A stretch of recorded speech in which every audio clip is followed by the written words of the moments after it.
오늘은 도시락이라는 제목으로 하느님 말씀 나누도록 합시다. 강렬한 무더위 속에서도 적절한 구름과 비와 그늘을 주시는 하나님의 은혜가 우리의 삶에 동일하게 임하길 안녕으로 인사합니다.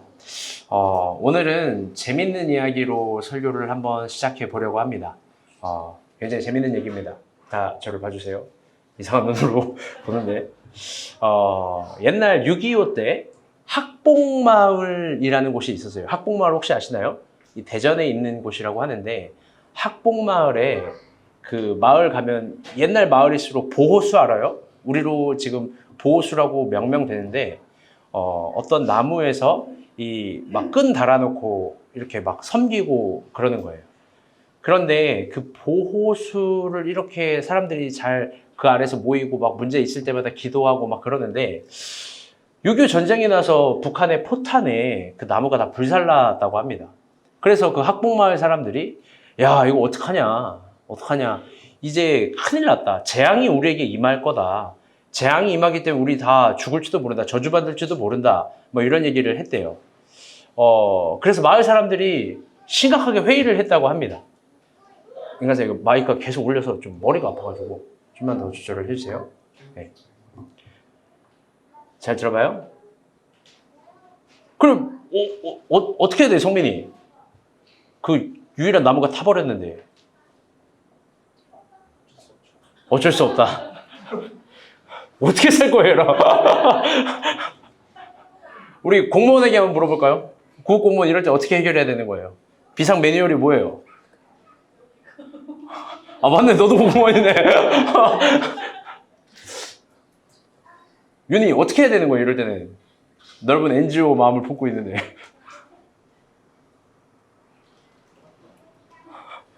그 마을 사람들이 회의를 했는데 또 이제 지리학과에게 안 물어볼 수가 없네. 이럴 때 어떻게 해야 되는 거예요? 싹보고 교회를 줘야.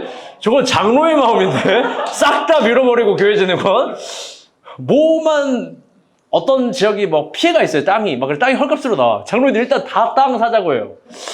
그렇죠. 근데 그 마을 사람들은 회의 끝에 어떻게 했냐?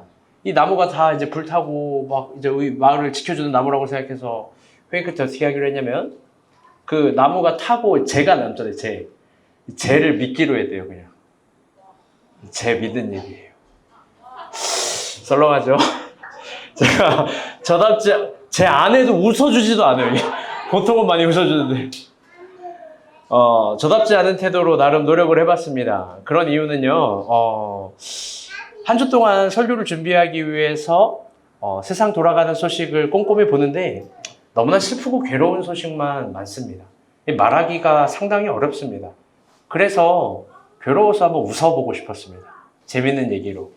여러분은 모르겠지만 내가 이 얘기를 찾으려고 얼마나 검색을 했는지 몰라요. 가장 허무하고 허탈한 이야기. 막 그래요. 아무튼 우리 모두가 세상에서 일주일 동안 살면서 힘들었을 텐데 오늘은 좀 심각하지 않고 웃겨주고 싶었고 웃으면서 시작해보고 싶었습니다. 여러분 한 주 동안 살아가면서 고생 많았습니다. 우리 옆 사람과 한 번 더 인사할게요. 힘냅시다. 이번 주 퀴즈도 예레미야입니다. 본문도 굉장히 어렵습니다. 오늘 본문은 예레미야 23장 일요일 퀴즈인데요. 여러분 23장은요 철저히 어떤 충분한 배경을 이해할 때 본문이 이해가 됩니다. 예레미야는 한 사건을 연속적으로 가기 때문에 그렇습니다. 23장을 이해하기 위해서는요 21장과 22장의 이야기들을 이해하고 그 배경들을 알아야 됩니다. 다 설명할 수 없지만 제가 간략하게 한번 이야기를 해보도록 하겠습니다. 21장, 예레미야 21장을 보게 되면요 이례적으로 시드기야가 예레미야에게 기도를 요청합니다. 시드기야가 예레미야에게 기도를 요청해요. 그 기도의 내용은 왜 갑자기 기도를 요청하냐? 가사에 지금 딱 좋습니다. 지금 정도로 할게요. 네.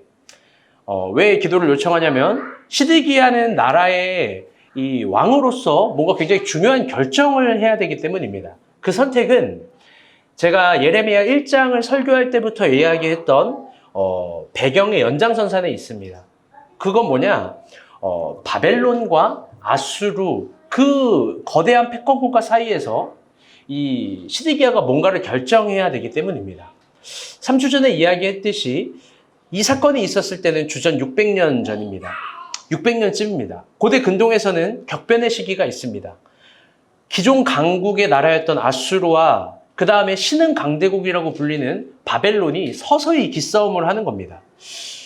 600년에 이 나보폴리살이라는 이 느부갓네살의 아버지가 바벨론의 군대를 통합하고 고대 근동의 중심으로 북부에 있던 한 민족이 내려오는 겁니다. 그리고 아수르랑 싸우는 거죠. 그리고 605년 갈그미스 전투를 하게 되면서 바벨론이 허무할 정도로 쉽게 이겨버립니다. 그리고 고대 근동의 주인은 바벨론이 됩니다. 그런데 예레미야가 활동했던 시기, 지난번에도 얘기했지만 626년, 즉 아직 아수르와 바벨론이 전쟁은 하지 않고 서로 예민하게 기싸움하고 있을 때입니다. 그때 시드기야는 결정해야 됐어요. 아수르를 선택할 것인가, 바벨론을 선택할 것인가. 눈에 보이는 대로 선택하고 정치적 판단으로 선택하고 상식과 이성으로 선택할 때 분명히 답이 있지만 희한하게 성경은 그런 선택들이 오판일 때가 참 많이 있습니다. 그래서 이례적으로 시드기야가 기도를 요청하는 겁니다. 그런데 그 기도의 첫 번째 응답이 예레미야 22장입니다. 예레미야 22장 7절부터 9절 한번 봅시다. 다 같이 읽을게요. 시작.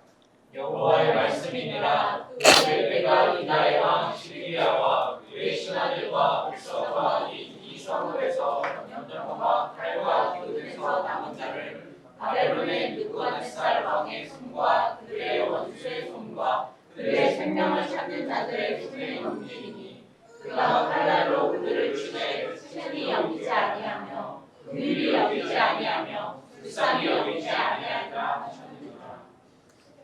8절도 읽을게요. 시작. 여호와께서 말씀하시기를 보라 내가 너희 앞에 생명의 길과 사망의 길을 두었노라.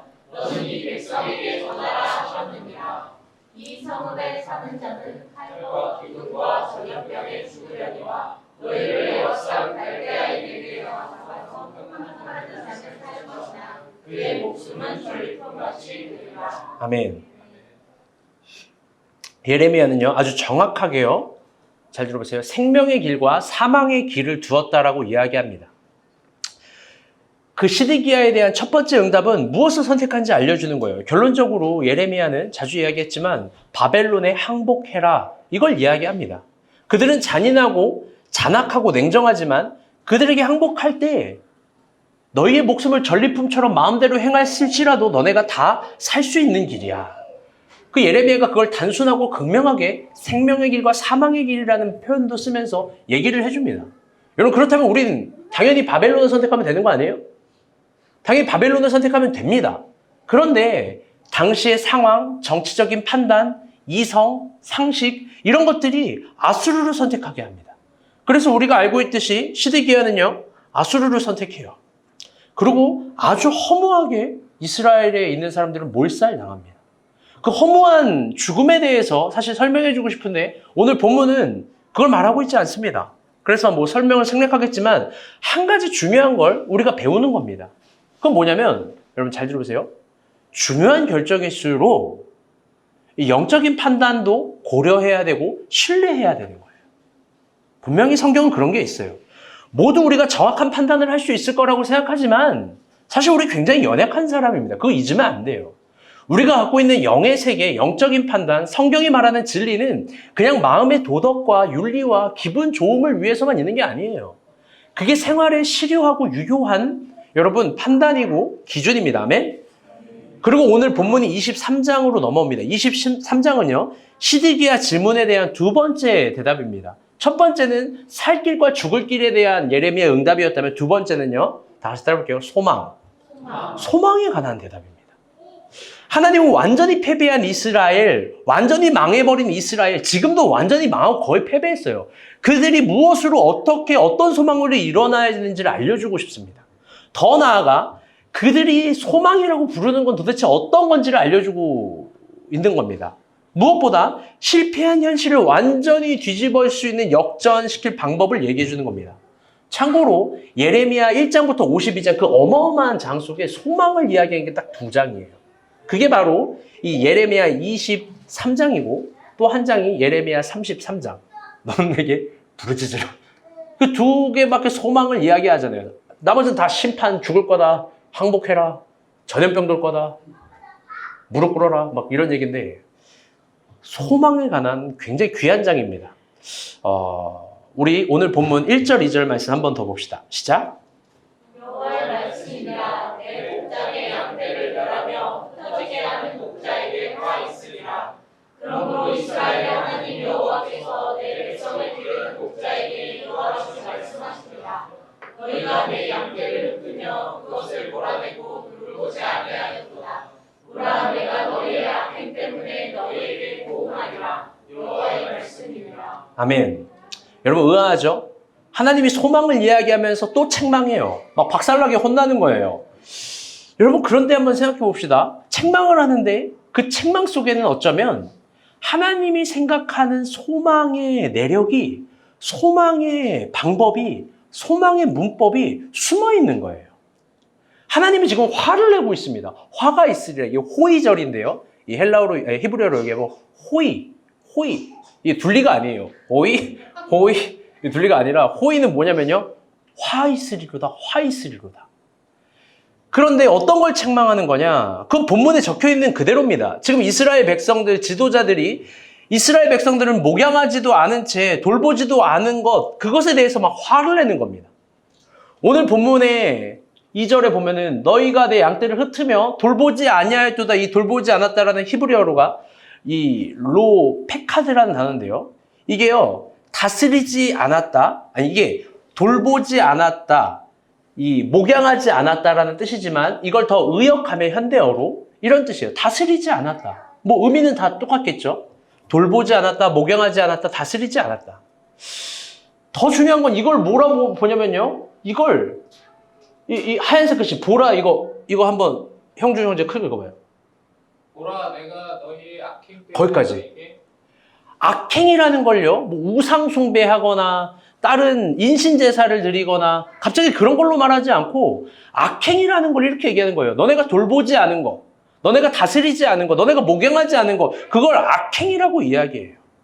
여기에서부터 이스라엘의 붕괴와 침체와 타락이 있었다라는 거예요.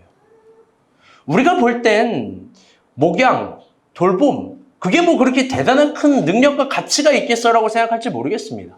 왜요? 우리는 그것보다 더 현실적인 통장, 돈, 복지, 이런 보험, 뭐 이런 게 더 좋잖아요. 우리가 볼 땐 목양, 돌봄, 뭐 그게 그렇게 큰 능력, 가치, 힘이 되겠어라고 생각할지 모르겠어요. 왜요? 어린이집만 가도 뭐 어린이집 선생님들이 막 이렇게 목양하잖아요. 막 돌보잖아요. 막 케어 시스템. 그런데요, 하나님이 책망한 그 파카드라는 건요, 그 정도 돌봄이 아니에요. 이거는요, 목자의 마음, 어미의 마음, 이걸 이야기할 때 파카드예요. 여러분, 어미의 마음이 뭡니까? 어머니의 마음. 제가 초라한 명사로 표현을 해볼게요. 이런 거 아니에요? 사랑, 헌신, 희생. 여러분, 근데 고작 이따위 단어가 엄마의 마음을 표현할 수 있습니까?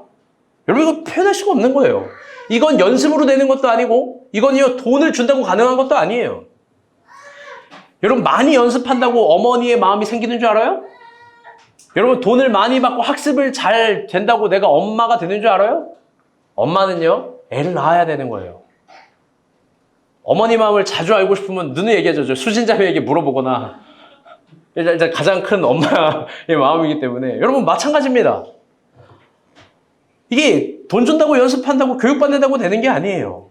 하나님이 책망하고 요구하고 희망하는 파카드는요, 이스라엘 회복에서 가장 중요한 거예요. 가장 중요한 장치였어요. 저는요, 보통 매일매일 신문을 봐요. 신문을 보고 세상이 돌아가는 소식을 꼼꼼히 정말 챙겨서 듣고 보는 편이에요.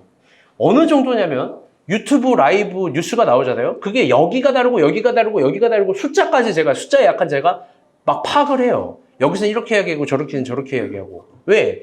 저는 복음이라는 게 세상을 정확하게 독해해야 되는 성격을 갖고 있다고 확신하는 사람이기 때문에 그래요. 그런데 요즘 신문 읽는 게 참 싫어요.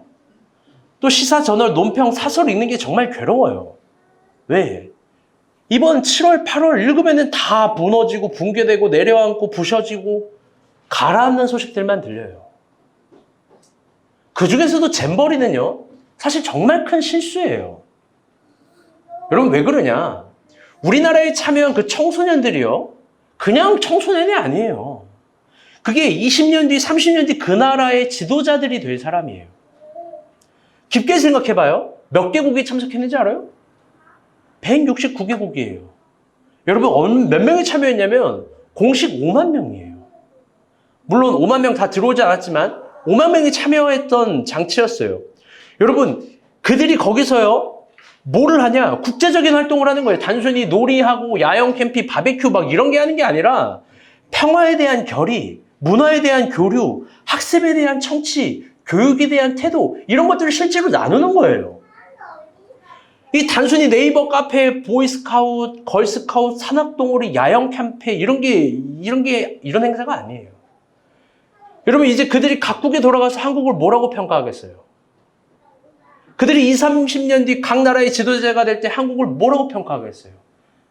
제가 어제 참 막 마음이 아픈 거예요. 왜 그러냐? 유튜브를 보는데 외국의 어떤 이 똑똑한 학생이 한국을 막 이 연기하는 거예요. 한국 사람들의 행정을 연기로 이렇게 하는데, 이 보상해 줄게, 너네 보응해 줄게, 한국은 최고의 보응이야. 그러면서 K-팝, 웃어봐, 놀아봐, 잊어봐. 실제로 정말 마실 물도 없었다는 거예요. 먹을 음식도 제대로 공급이 안 되고. 그들이 그 나라의 지도자가 될 때 우리나라를 뭐로 평가할까?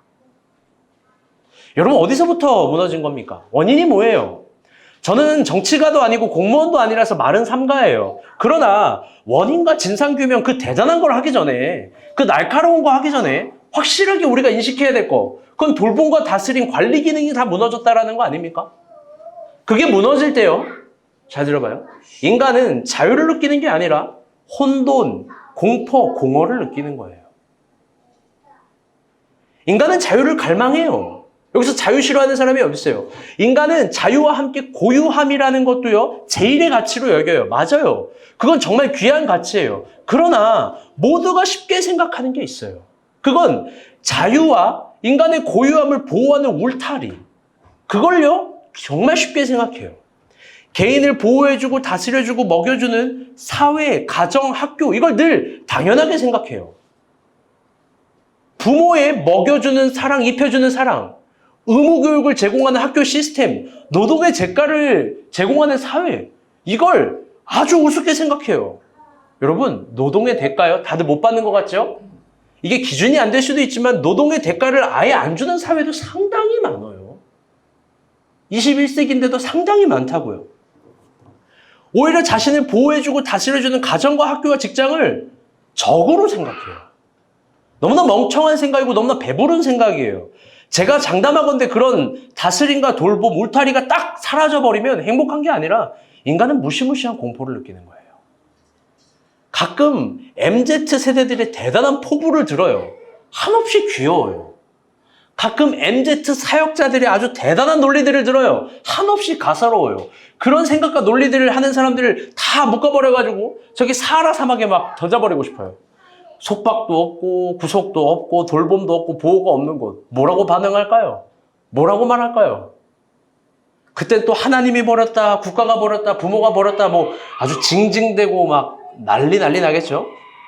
여러분, 하나님이 볼 때 후기 이스라엘 사회가 이런 기능들이 다 무너진 거예요. 그래서 하나님은 아주 강력하게 책망하는 거예요. 하나님이 이스라엘의 왕과 선지자를 세운 이유, 백성을 돌보는 거예요. 이 장치에는요, 어떤 소망이 있는 거예요. 백성을 돌보고 다스리는 거. 그게 희생 같지만 이거 굉장히 큰 소망이 있는 거예요. 제가 이걸 수동적으로 백성편에서 표현해 볼게요. 저 하주 오늘 소리 지르는 게 거의 뭐 김경호 수준인데. 그래요. 잘 봐요. 수동태로 표현해 볼게요. 다스림 받는 삶, 보호받는 삶, 질서 안에 있는 삶.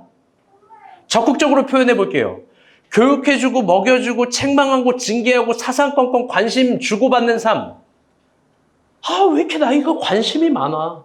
내가 뭘 하건 말건 왜 이렇게 나한테 시비야가 아니에요.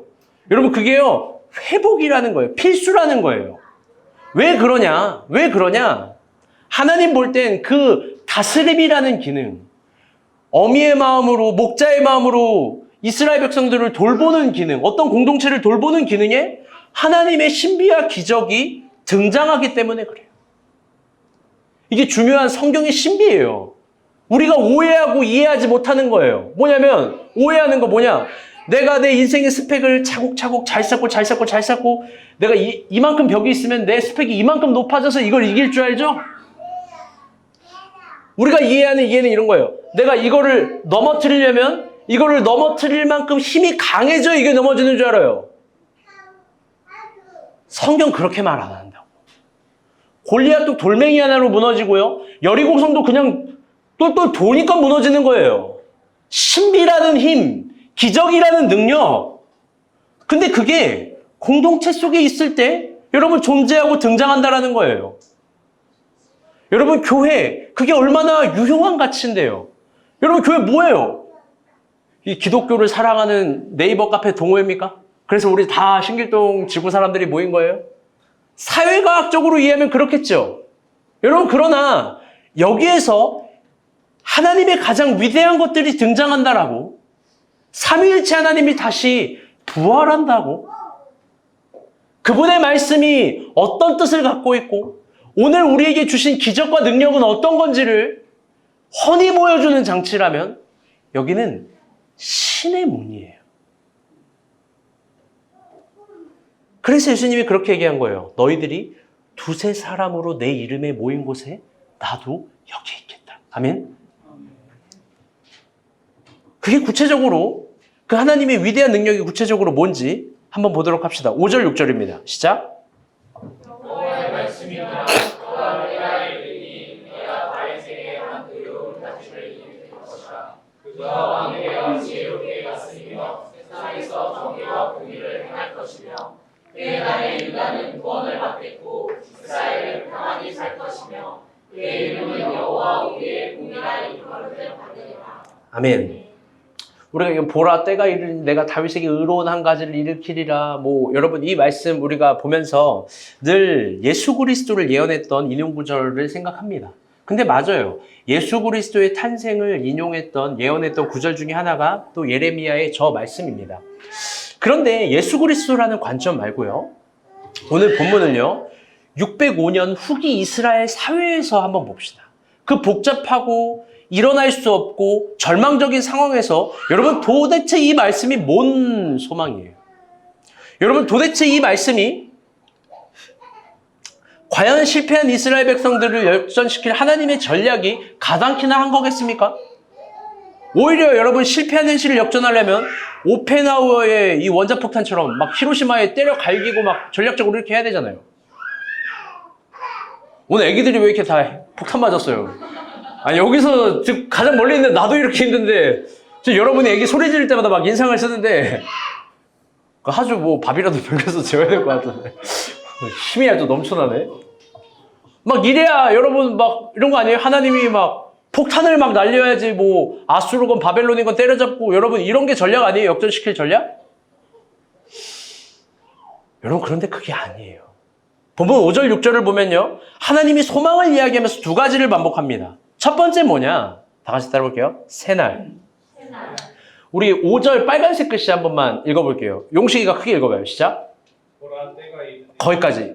우리가 볼 때는 이게 그냥 보라 때가 이르리니 정도로 생각해요. 7절도 그렇게 얘기해요. 보라 때가 이르리니.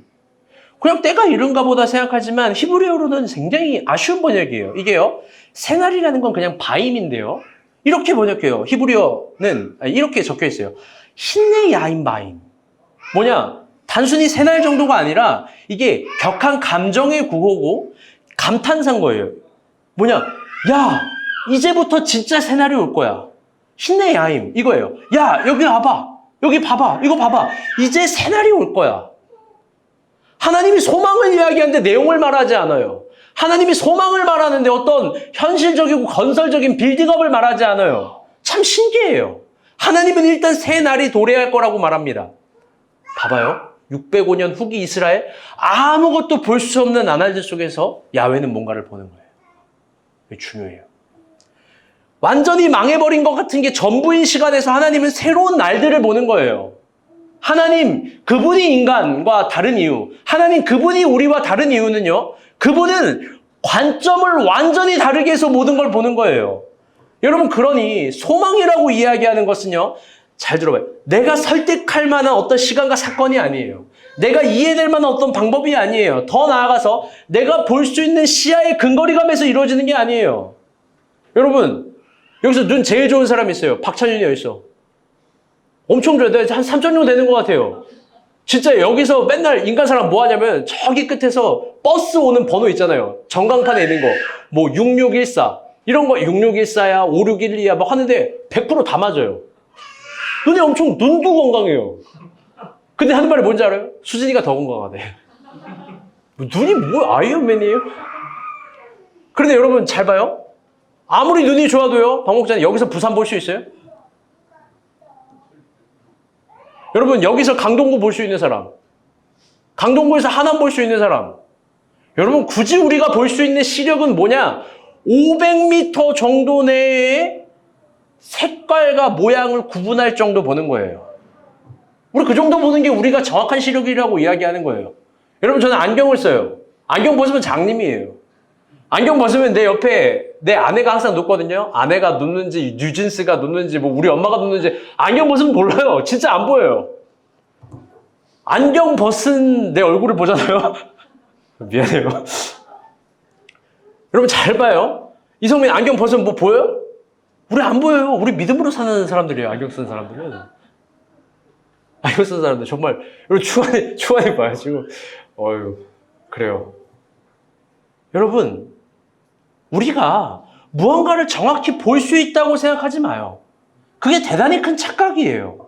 더 나아가서 우리가 무언가를 정확하게 보고 확실하게 파악하고 크기와 무게를 재야 내가 문제를 해결할 수 있다고 생각하지 마요. 소망은 그렇게 분명히 탄생하는 게 아니에요.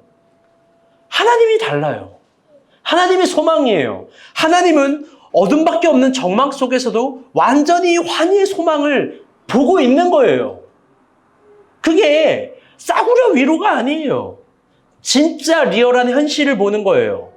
형주야, 새날이 올 거야.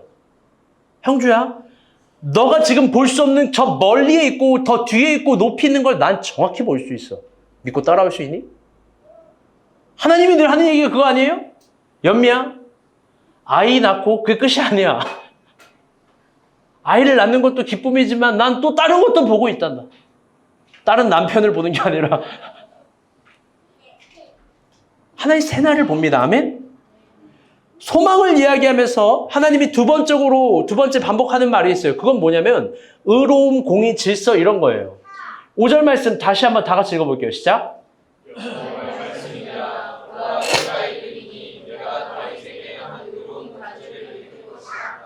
왕이 되어 지혜롭게 다스리며 세상에서 정의와 공의를 행할 것이며 6절 빨간색 끝이만 읽어볼게요. 시작. 그의 이름은 여호와 우리의 공의와 일컬음을 받으리라. 아멘.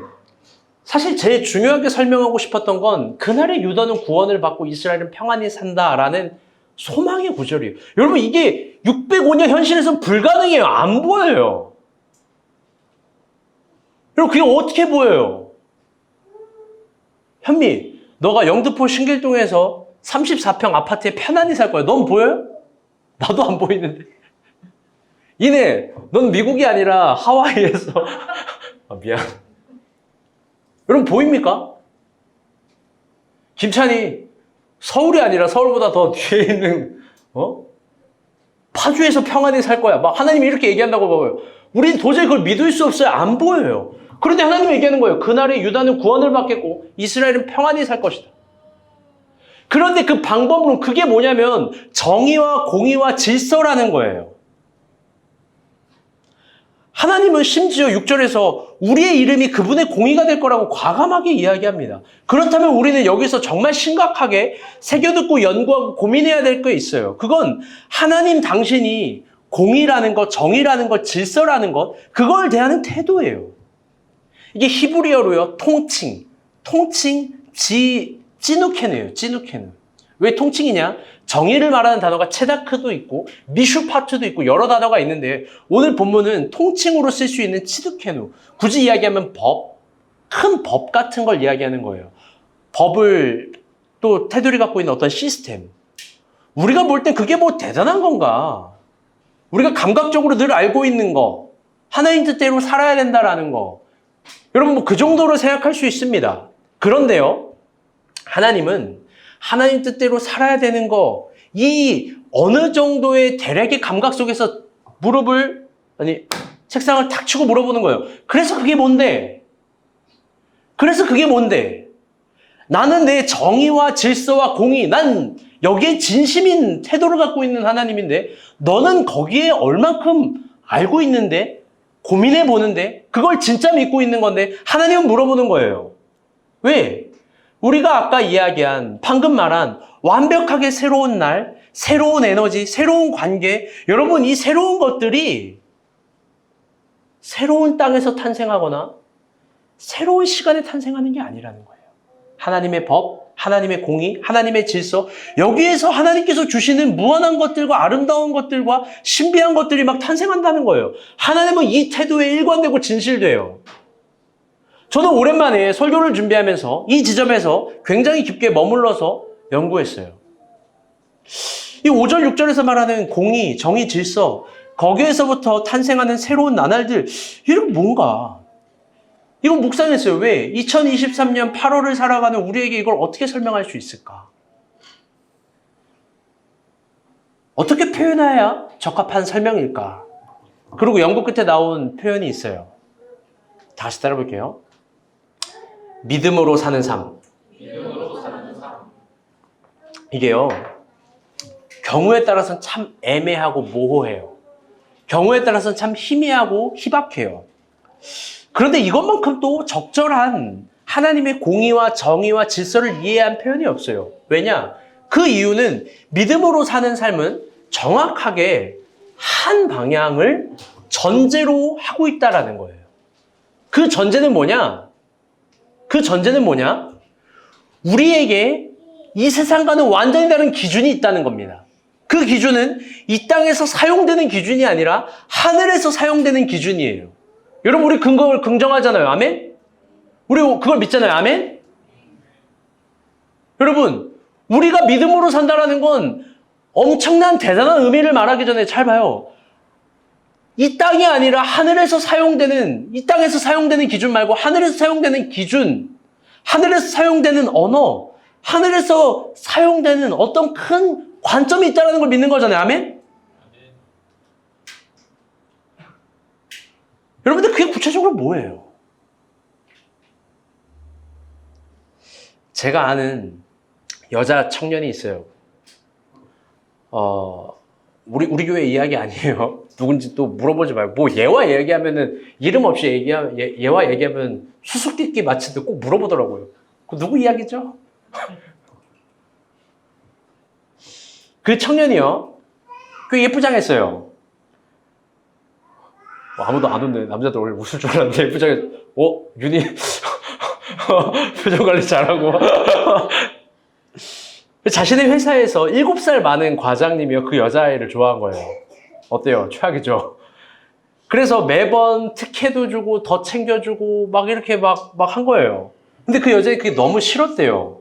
그래서 더 거리를 두고 있는데, 그래서 그걸 그 과장이 아는데, 그 과장이 너무 화가 나고 답답한 마음에 이 술을 진탕 맞고 만취해서 전에게 전화한 거예요.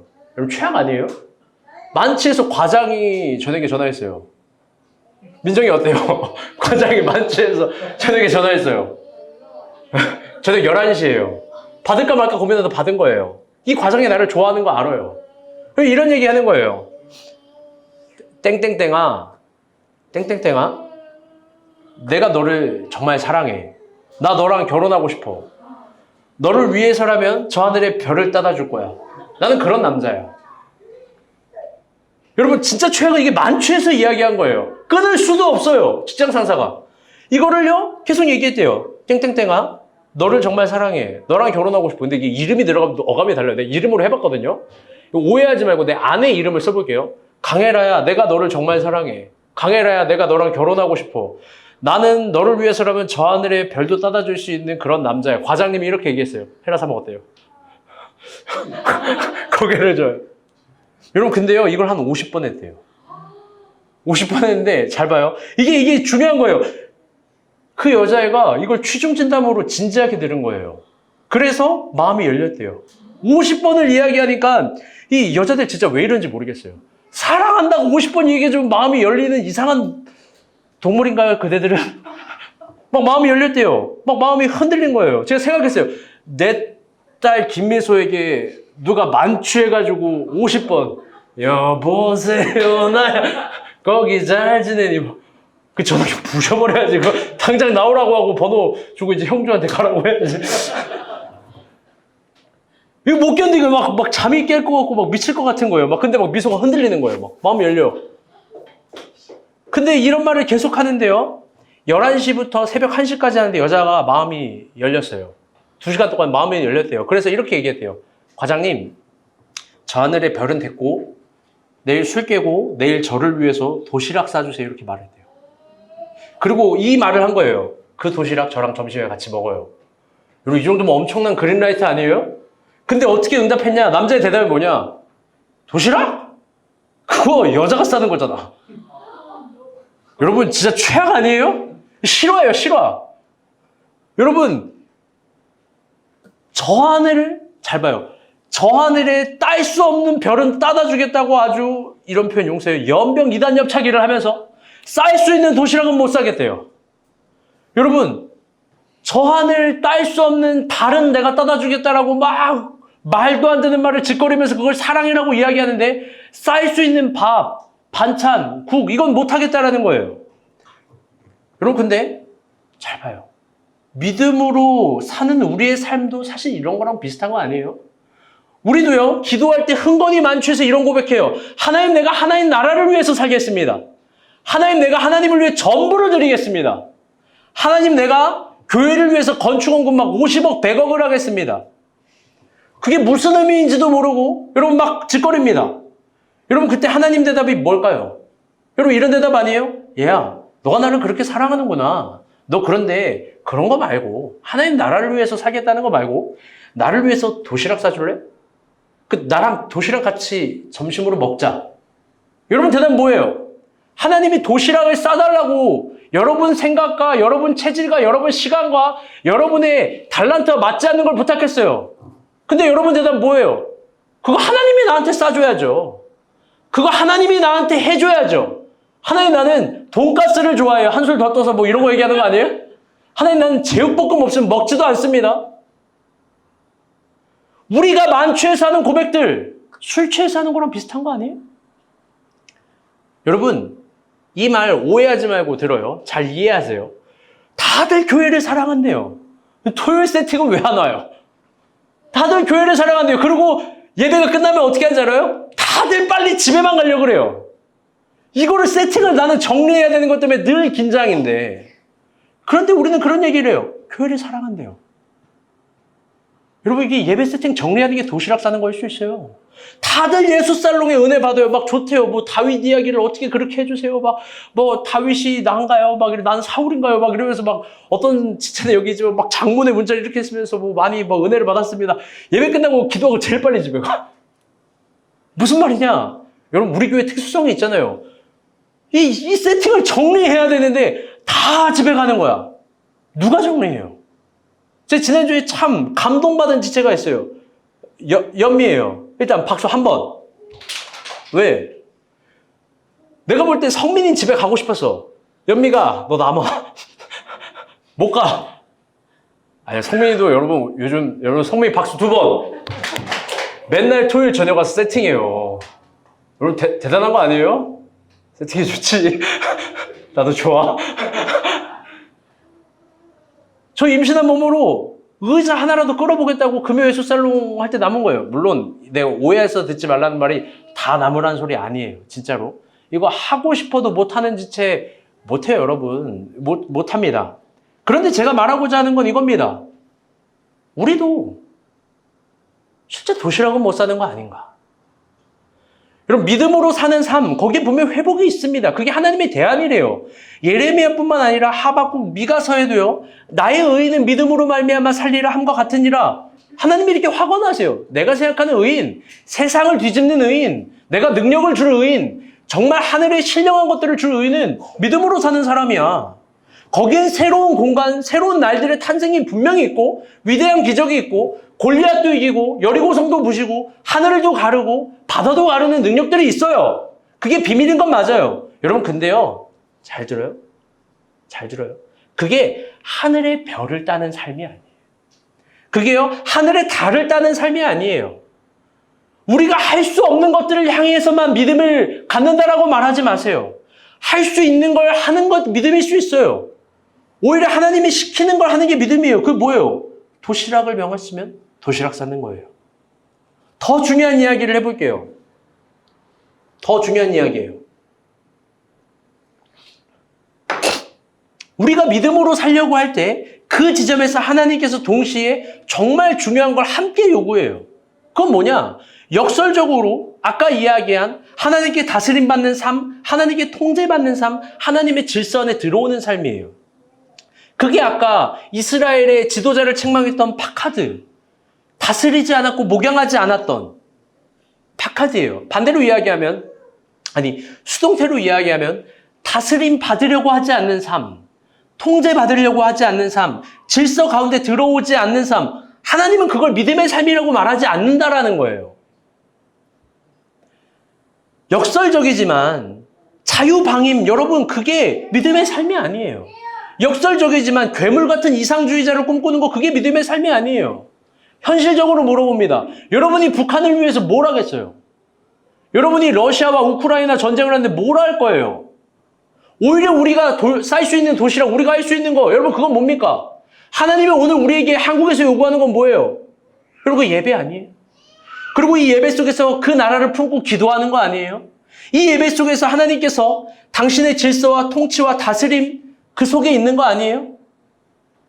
딸 수 없는 별을 향해 가는 것이 아니라 여러분 쌓일 수 있는 도시락을 향해 가는 거, 여러분 그게 믿음이에요. 잘 생각해봐요. 여러분 오병이어가 그렇게 탄생했어요. 수천 명이 있는 사람들이 배가 고파요. 예수님이 그것을 어떻게 풀어가세요? 결국 해결은 이런 형태로 되는 거 아닙니까? 어린아이의 도시락 반찬 갖고 오게 하잖아요. 기적은 우리가 할 수 있는 걸 할 때부터 일어나는 거예요. 그 과장이 진짜 꼭 참고 도시락을 쌌어봐요. 사겼을 줄 어떻게 알아요? 어떻게 하냐고요? 여러분, 그러니 여러분의 귀한 믿음 알겠지만, 여러분이 하나님을 향해서 가려고 하는 그 이상적인 마음 다 알겠지만, 내가 하나님을 위해서 100억을 헌금하겠습니다. 하나님의 나라를 위해서 살겠습니다. 더 나아가서 교회와 저를 사랑해서 전도사님 월급을 책임지겠습니다. 꿈도 꾸지 마요. 여러분, 그건 하나님이 하는 거예요. 여러분이 하는 게 아니에요. 여러분이 헌금해서 내 월급을 채워줬다, 이런 말을 제발 하는 사람이 나타나길 바라요. 과연 얼마나 헌금하는지 내가 한번 보겠어. 늘 이야기하지만 건강한 교회, 건강한 사역자의 월급은 여러분 많은 헌금이 아니라 여러분이 도시락 같은 헌금, 할 수 있는 헌금, 주정헌금, 감사헌금, 11조 그 안에서 교회는 굴러가야 되고 그 안에서 제가 받을 수 있는 월급만큼만 받는 거, 여러분 그게 건강한 거예요. 그러니 여러분 한마디 해요. 하나를 사실 요청해요. 다음 주면 제가 필리핀을 갑니다. 이 목회자 36명을 만나야 돼요. 봉투를 준비해야 돼요. 그럼 몇 개를 준비해야 돼요? 봉투를 또 준비해야 돼요. 연미랑 필리핀 선교를 갔는데 마트에서 봉투를 한 봉지를 샀는데 그걸 다 써서 2봉지를 샀는데 그것도 다 썼어요. 우리의 선교는 뭐냐? 주는 거예요. 또 누가 그런 돌을 던질지 모르겠어요. 전세 그게 무슨 선교입니까? 선교 그렇게 하면 안 되죠. 선교는 이렇게 해야 되는 거예요. 이러면서 말할 사람이 있을 수도 있겠어요. 여러분 근데 그거 아니에요. 또 뿐만 아니라 그 지역교회에 필요한 이야기를 듣고 그걸 채워가요. 여러분 그거 어떻게 채워야 돼요? 한 1,000만 원이면 할 수 있는 거예요? 한 1억을 가지면 충분할까요? 아니에요. 그런 방법으로 풀어가는 게 아니에요. 다음 주에 한샘치고 헌금을 여러분에게 해주길 요청해요. 한샘치고가 뭐냐? 이런 겁니다. 문자 그대로인데 내가 밥 한 끼 먹은 셈 치고 성민이 밥 한 끼 사 먹으면 얼마예요? 2-3만. 밥 한 끼 2-3만 원. 와 박수. 믿음의 언어인지 나를 생각해서 하는 언어인지 뭔지 모르겠는데 아니면 뭐 솔로몬이야? 밥 한 끼 먹은 셈 치고 여러분 영화 충환이 여자친구랑 영화 보면 얼마 나와요? 2, 3만 원? 팝콘 먹어요 안 먹어요? 먹으면 2, 3만 원 더 나오잖아. 영화 한 번 본 셈 치고 병원 한 번 간 셈 치고 옷 한 번 산 셈 치고 내가 데이트 한 번 한 셈 치고 그 한 셈 치고 그거 아껴서 여러분 헌금해 주세요. 그 정도. 그 정도 금액으로 풀어가 보고 싶어요. 여러분이 병원 한 번 간 셈 치고 헌금했는데 여러분 낫는 기적이 있으리라 믿습니다. 아멘? 데이트 한 번 한 셈 치고 그 정도 금액 헌금했는데 더 깊은 사랑이 있으리라 믿습니다. 아멘? 충환이 데이트 한 번 한 셈 치고 여러분 기적은 그렇게 일어나는 거예요. 그게 믿음으로 사는 삶이고 그 정도 도시락을 교회에서 싸라고 했으면 여러분 그거 한번 싸보는 거예요. 그거 할 수 있잖아요. 이내 내가 커피 한 잔 마신 셈 치고 저는 메가 커피 2,000원짜리 마시는데요. 아니 아이스도 안 마셔요. 1,500원짜리 한만 먹습니다. 아주 대단한 믿음입니다. 제가 요즘에요. 감명 깊게 보고 있는 책이 있어요. 그게 뭐냐면요. 세이노의 가르침이라는 책이에요. 부제가 좋아요. 뭐냐? 피보다 진하게 살아라. 이 책이에요. 세이노의 가르침. 두꺼워요. 한 700페이지 돼요. 근데 이거 한 3일이면 다 읽어요. 어쨌든 이게요. 일주일이면 읽어요. 일주일. 두려워하지 마 여러분. 왜? 여러분 다 읽힐 거니까. 잘 들어봐요. 그 사람은요. 돈을 아주 크게 번 자산가예요. 그 자산가는요. 2, 3번을 망했고 3, 4번을 일어난 거예요. 여러분 그러니까 망하는 게 정상이고 일어나는 것도 당연한 거예요. 그 자산가가 돈을 벌면서 깨달은 진리, 수고로움, 방법, 태도들을 책으로 썼어요. 근데 그 내용이 귀해요. 감히 이렇게 이야기해요. 성경에서 말하는 부의 원리와 어느 정도 흡사해요. 그건 뭐냐? 돈을 버는 사람들이 이 사람이 이야기하는 건 어떤 투자 포트폴리오로 보는 것이 아니라 부를 대하는 태도로 돈을 번다는 거예요. 더 나아가 이게 중요해요. 자기 자신을 대하는 태도, 일을 대하는 태도로 돈을 번다는 거예요. 여러분 그게 돈을 버는 경영학에서 사실 소외되는 가치지만 가장 중요한 가치인 거예요. 인간의 태도가 돈을 벌게 해요. 그래서 부제가 뭐냐? 피보다 진하게 살아라예요. 그 책이 너무 좋아서 제가 10권이나 샀어요. 제 책 무명, 관계, 혼자도 10권을 제가 안 샀어요. 근데 이 책을 10권을 샀어요. 왜요? 돈을 벌어야 되는 우리가 본 교회 어떤 사람들에게 선물을 해주고 싶었어요. 만약 전도사님에게 내가 이 책을 선물 받는다. 그럼 이렇게 생각하면 돼요. 난 숙명적으로 돈을 벌어야 되는구나. 그것도 돈을 많이 벌어야 되는구나. 주영이 잘 들어요. 무슨 말인지 알겠어요? 근데 주영이 선물해 줬거든. 1번으로. 내가 이 책을 어느 날 내가 선물을 받는데 그럼 나는 필연적으로 돈을 많이 벌어야 되는 거예요. 여러분 이런 생각하면 돼요. 알겠어요? 그래서 제가 3명을 선물을 줄 거예요. 3명을. 형조 나와봐요. 나는 돈을 많이 벌어야 되는구나. 근데 중요한 게 있어요. 세이노가 못 보는 게 있어요. 돈을 많이 벌어서 얘도 결국 하는 게 뭐냐? 지 혼자 잘 먹고 잘 사는 거야. 그건 거지나 다름이 없어요. 돈을 많이 벌어야 되는 이유가 있어요. 아멘? 도시락 싸라 순종할 때 도시락 싸는 거야. 아멘? 박수. 돈을 많이, 이 책을 선물 받으면 그렇게 생각하는 거예요. 박찬현 일로 나와봐요. 난 돈을 필수적으로 많이 벌어야 되는구나. 난 진짜 많이 벌어야 되는구나. 전도사님 도시락 싸라면 그러고 도시락 싸는구나. 박수. 제가 원래 5명 선물 줄 건데 오늘 딱 1명만 더 줄 거예요. 오늘 딱. 위충환이 앞으로 나와봐요. 위충환이. 원래 용식이 주려고 그랬는데 용식이 샀대요. 나보다 앞서가는 애야. 그래 대단해요. 전도사님 도시락 싸라고 하면 도시락 싸는 거예요. 돈을 난 많이 벌어야 되는구나. 그리고 여러분 나머지 책이 있어요. 이거는요 자원하는 마음으로 주고 싶어요. 사실 여기 한 명이 더 있는데 상현이에요. 근데 내가 왜 상현이를 안 주냐? 은비를 먼저 줘야 되지 않나? 요즘 이런 생각이 먼저 들어요. 어쨌든 여러분 잘 들어봐요. 잘 들어봐요. 근데 내가 지금 돈을 진짜 벌어야 된다. 나는 진짜 돈을 더 벌고 싶다. 자원하는 마음으로 침노하세요. 제가 줄 거예요. 그럼 대가는 있을 거예요. 이거 받아가세요. 이거 이네 갖고 싶잖아. 가져가렴. 선아, 너 벼달에 운영해야 되잖아. 좋은 가르침이 있다. 나 가져가렴. 대가는 있을 거야. 여러분 응원해주고 싶었어요. 목자의 마음으로. 열심히 돈 벌어라. 열심히 돈 벌어라. 여러분 그 아름다운 삶이에요. 돈 버는 거 중요한 거예요. 여러분 조심스레 그리고 책을 받고 책을 갖고 싶은 사람에게 이런 말을 해보고 싶어요. 조심스레. 여러분 복 받을 짓을 해봐요. 왜 하나님이 복을 안 주세요?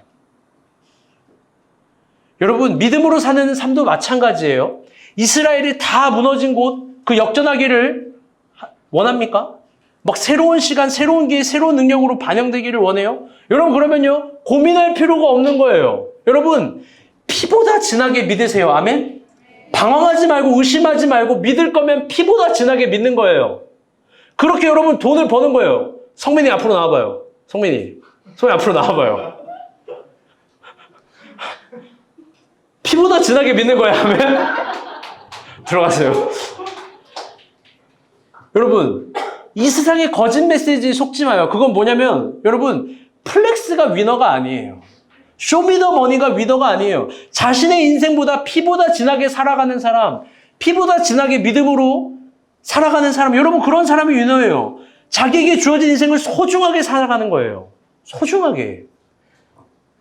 여러분 아직 책이 몇 권 남았어요. 이거 진짜 여러분이 침노해서 가져갔으면 좋겠고 저의 대가를 받았으면 좋겠습니다. 여러분 우리가 본 교회가 있어요. 여러분에게 우리가 본 교회가 있습니다. 지난번 우리가 본 교회 공동체성을 형주가 이런 말을 해요. 전사님, 저는 우리가 본 교회 공동체성, 성도의 정체성을 이렇게 표현합니다. 전우예요. 전우회. 저게 뭔 쉰소리야 했는데 이것만큼 적절한 표현이 없어요. 정영주가 말하는 이 전우회 그게 뭐냐면 누가 쓰러지면 쓰러졌구나. 나 안 쓰러져서 다행이다. 이게 아니라 자기가 달려가서 나간대요. 그리고 누가 넘어지면 끌고 와서 다시 살린대요. 그 전후에는 다 같이 따라볼게요. 죽고 싶어도 못 죽는다. 죽고 싶어도 못 죽는 거예요. 막 도망가고 싶어요. 현미 도망가고 싶어요. 추노가 나타나요. 막 잡아와요. 막 도망가봐요. 내가 다 잡을 거야. 죽고 싶어도 못 죽어요. 여러분 그런데요. 우리 정말 그러지 않습니까? 우리가 서로에게 얼마나 귀해요. 러시아 시인 라크라소프가 이런 말을 했어요. 자신의 시에서 슬픔도 노여움도 없이 살아가는 자는 조국을 사랑하는 자가 아니다. 여러분 우리는 서로에게 어때요? 서로 얼굴 봐봐요. 여러분 서로에게 슬픔도 노여움도 고마움도 아픔도 원망도 행복도 염려도 수많은 관심들이 서로에게 있지 않습니까? 여러분 우리처럼 서로 사랑하는 교회 사실 많지 않아요. 여러분 이런 자산이 없는 거예요. 제가 이번 여름 대형 집회를 좀 가면서 느낀 게 있어요. 정말 그걸 비웃는 거 아니지만 그 대형화가 대단한 거지만 그것도 아무것도 아닌 거예요. 왜? 큰 교회를 다니는 사람과 교회를 세우는 사람은 분명히 달라요. 소리부터 달라요. 눈빛부터 달라요. 여러분 그러니 염려할 게 없습니다. 망설일 게 없습니다. 이렇게 소중한 옆 사람이 나에게 있는데 이거 앞으로도 이런 사람들을 내가 갖기 희박한데 여러분 이 교회에서 피보다 진하게 믿기를 축원합니다. 아멘. 배운 진리대로 믿음으로 살고 공동체의 다스림 속에서 공동체의 질서 속에서 있고 거기서 안정감을 느껴보세요.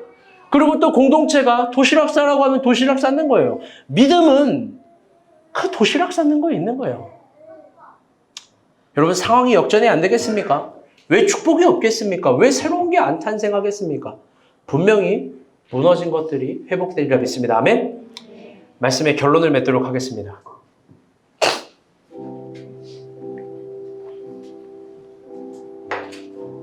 오늘 설교를 준비하면서요.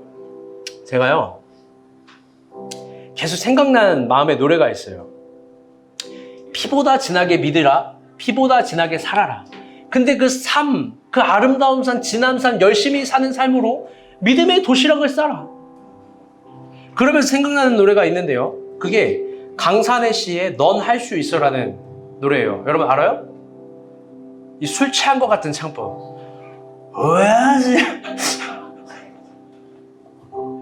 가사말이요. 참 귀해요.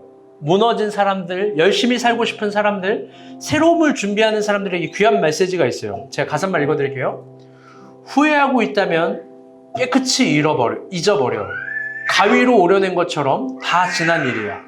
후회하지 않는다면 소중하게 간직해. 언젠가 웃으며 말할 때까지 너를 둘러싼 그 모든 이유가 견딜 수 없이 너무 힘들다 해도 너라면 할 수 있을 거야. 그게 바로 너야. 굴하지 않는 보석 같은 마음이 있으니. 여러분 너무 귀하지 않습니까? 여러분 할 수 있습니다. 아멘? 이게 참 은혜로워요. 근데 여러분은 오늘 응원을 해주고 싶었고 웃겨주고 싶었고 이 감동을 주고 싶어서 새로운 결론을 준비했어요. 그건 뭐냐? 이걸 우리 예소살롱에 한번 불러볼 거예요. 근데 개사를 하나 합시다. 굴하지 않는 보석 같은 믿음이 있으니. 이거를 해서 우리 인간사님이 자서전적인 노래로다가 한번 불러볼 텐데 전인권 버전 가능합니까? 진짜 이 가사가 너무 좋아요. 하나님이 어쩌면 이렇게 여러분을 응원할지 몰라요. 열심히 살라고, 믿음으로 도시락 싸라고. 한번 이 가사, 이 노래 공연 듣고 여러분 우리 힘냅시다.